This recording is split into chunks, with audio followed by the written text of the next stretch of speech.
Malah ada yang membela. Dia kata Anwar ini belum habis dengan dendam kesumatnya. Ini cerita lama. Saya nak tanya saudara, kalau hari ini saya kumpul 10 bilion masuk poket saya dan saya gunakan untuk memperkayakan diri, keluarga dan harta seluruh dunia, kemudian 7 tahun kemudian setelah saya bersara atau lebih awal, saya tidak boleh disentuh. Karena kalau disentuh, ini dendam. Sudahlah, dia pun dah tua. Inilah penyakit yang akan menjalar dan akan melemah, longlaikan semangat bangsa. Kita harus beri mesej yang jelas.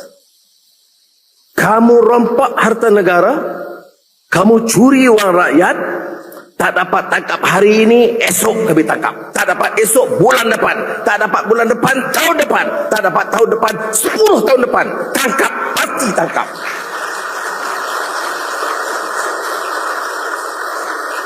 Barulah boleh negara diselamatkan, saudara. Kita hari ini menanggung hutang 1.5 triliun ringgit. Kalau kita lihat kontrak, sebut saja. Dana Wibawa, tiris. Spenco, tiris. Projek tempatan banjir, tiris. Minyak mentah. Minyak masak ni pun bisa kau juga. Diesel, bocor. Jadi, negara apa ini? Dan oleh itu, pimpinan tidak ada keberanian. Semua kontrak terus saja. Saya beritahu rakan-rakan saya menteri ramai di sini. Saya kata kerja menteri ini bukan meneruskan, menilai, mengkaji, menelurusi cara terperinci. Apakah proses itu telus? Apakah bersih? Apakah tidak boleh dijimatkan? Dari semua. Beli mesin, beli kereta, beli ubat, apa sahaja. Teliti. Supaya wang rakyat diselamatkan. Dan pulang kepada rakyat. Bukan untuk pulang memperkayakan kita. Tidak. Pulang kepada rakyat. Sebab itu saya kata, pelarasan gaji tidak dikaji 10 tahun. Ini masuk 12 tahun. Tapi pemimpin-pemimpin dari maha kaya belaka. Gaji penyawa awam yang setia dan sokong, mereka kerja bertikus lumus, ada sebagian kecil yang kurang. Ya betul. Itu kita akan teliti.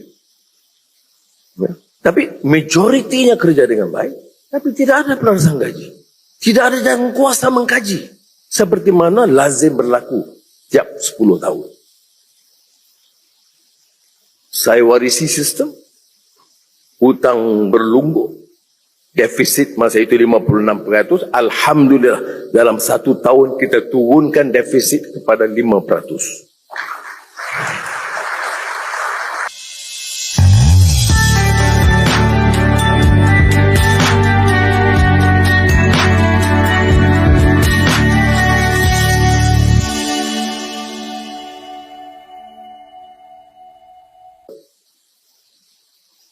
Mana-mana negara yang menggagaskan perubahan, dalam konteks kita Madani, itu juga menghadapi risiko. Apatah lagi negara yang biasa dengan budaya rasuah ini, dari atas sampai ke bawah. Dianggap ini satu budaya. Rasuah sudah jadi sistemik dalam negara. Jadi jangan anggap ini mudah. Jangan anggap kerja Tan Sri Azam atau keluarga di SPRM itu suatu perkara yang mudah. Kerana musuhnya besar. Dan musuhnya bukan kerdil. Musuhnya itu gergasi. Orang-orang yang maha kaya, malah di antara yang paling kaya dalam negara. Mereka tidak akan berdiam. Mereka menguasai media. Mereka menguasai ahli-ahli parlimen tentunya. Malah kan pengaruh parti. Ada di antara mereka mengasaskan parti. Semata-mata untuk mengekang semangat perubahan ini. Dan kerana mereka terdidik dan punya dana yang besar, mereka punya kecanggihan, kepintaran dan kuasa dan pengaruh. Sebab itu waspada. Kita ada pilihan dalam negara madani untuk berundur atau melangkah terus, membujur lalu melintang patah. Saya pilih membujur lalu melintang patah. Kerana ini sahaja jaminan masa depan. So lihat masalah tata kelola, integriti, anti rasuah. Ini bukan slogan. Ini bukan soal agenda politik. Ini agenda menyelamatkan bangsa. Negara ini sudah selesa, sudah mangli dengan budaya begini selama begini, lama, puluhan tahun. Ada tokoh-tokoh besar penyakau yang dibiarkan mengambil harta puluhan tahun, tak pernah dan tak berani disinggung, disentuh. Kerana para penguasa di atas itu mendukung, melindungi mereka. Saudara, apa akibatnya? Negara akan miskin. Rakyat di bawah tak terbela. Gaji penjawat awam, upah penanam padi, getah, pekebun kecil getah, pekerja-pekerja tak mungkin dapat dibela kerana ketirisan terlalu besar. Kalau satu kontrak itu 1,6 bilion, terpaksa diangkat jadi 1,8 atau 9 bilion. 300 juta tambahan itu untuk beberapa tokoh atau kroni mereka. Dan dari mana uang itu? Dari dana dan tabung pemerintah. Kalau satu kontrak 300 juta, kita ada 1,000 kontrak. Jadi puluhan bilion hilang di tangan puak tertentu. So lihat di parlimen dalam beberapa hari ini, so lihat ada yang seolah-olah menggelupur, marah terus. Saya pun tak faham. Marah, benci, dan tidak ada satu suara kalau di kalangan pembangkang yang nak menyokong langkah pemberantasan rasuah. Bagi saya aneh. Saya semasa pembangkang, bila ada cadangan pemerintah pada ketika itu mengusulkan penubuhan SPRM, saya dukung. Kalau langkah yang berani, saya dukung. Malah saya kata, mengapa belum cukup berani? Dan kalau sudah lihat dalam media sosial, istilah penyakau itu paling ditakuti dan dimarah dan digeruni oleh setengah puak. Saya heran. Padahal amalan penyakau itu menyeluruh. Baru-baru ini ada tindakan SPRM terhadap salah satu tokoh besar yang dia dianggap di kalangan paling maha kaya. Belum ada suara dari pembangkang yang menyokong. Malah ada yang membela. Dia kata Anwar ini belum habis dengan dendam kesumatnya. Ini cerita lama. Saya nak tanya saudara. Kalau hari ini saya kumpul 10 bilion masuk poket saya dan saya gunakan untuk memperkayakan diri, keluarga dan harta seluruh dunia. Kemudian 7 tahun kemudian setelah saya bersara atau lebih awal, saya tidak boleh disentuh. Karena kalau disentuh, ini dendam. Sudahlah, dia pun dah tua. Inilah penyakit yang akan menjalar dan akan melemah, langlaikan semangat bangsa. Kita harus beri mesej yang jelas. Kamu rompak harta negara, kamu curi wang rakyat, tak dapat tangkap hari ini, esok kami tangkap. Tak dapat esok, bulan depan. Tak dapat bulan depan, tahun depan. Tak dapat tahun depan, 10 tahun depan. Tangkap, pasti tangkap.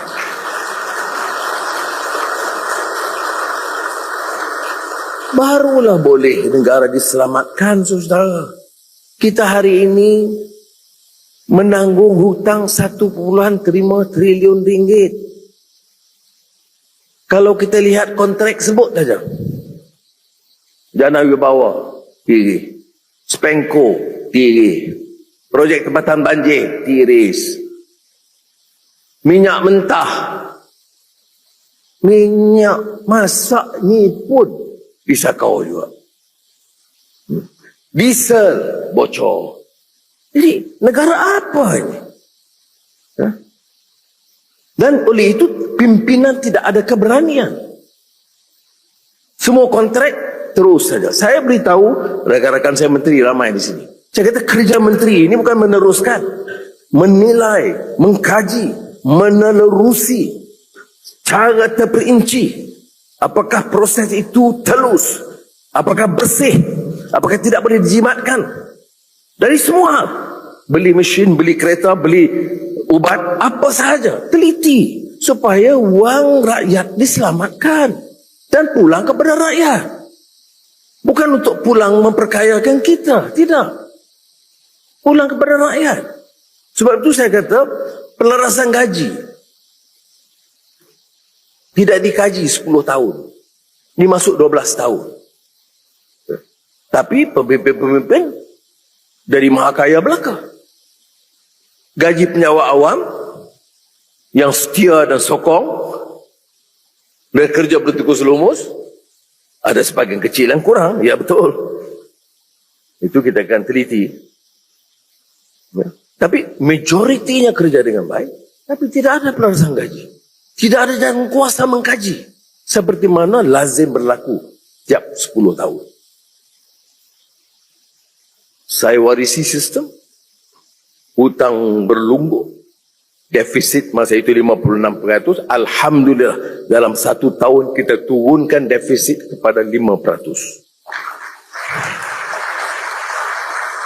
Ya. Tetapi dalam kurangkan defisit, tangguhkan beberapa projek raksasa, saya masih bersama KSN, KPPA dan jemaah menteri memutuskan akan terus melaksanakan pelarasan gaji tahun ini juga kepada penjawat awam. Ya. Tapi sudah harus kerjasama. Tolong selamatkan negara ini. Halang agensi-agensi, jabatan-jabatan dari meneruskan kebocoran. Lapor sesiapa yang melanggar. Baru boleh kita serahkan pada SPRM untuk bertindak. Ini bukan kerja SPRM sahaja. Ini kerja kita. Dengar, lapor. Jangan fitnah. Jangan khianat.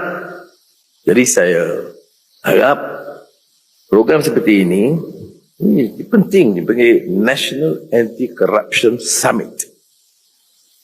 It must render a strong message and meaning that this country and this Madani government will pursue this agenda without fear or favor. Yeah. Sudah setahun lebih kita perintah, banyak diserang, tapi saya tanya di parlimen dan di luar parlimen. Beri satu bukti. Menteri, Perdana Menteri, sekarang dari tindakan mereka. Kalau ada yang rasuah, tanya Tan Sri Azam. Saya kata kalau ada, kita siasat dakwa dan ikut badan kehakiman hukum. Tapi tidak ada. Setahun 3 bulan. Saya salut juga pada rakan-rakan, kita dapat berikan imej pimpinan yang bersih dari rasuah. Tetapi peringatan itu jelas. SPRM tidak mungkin mengecualikan siasatan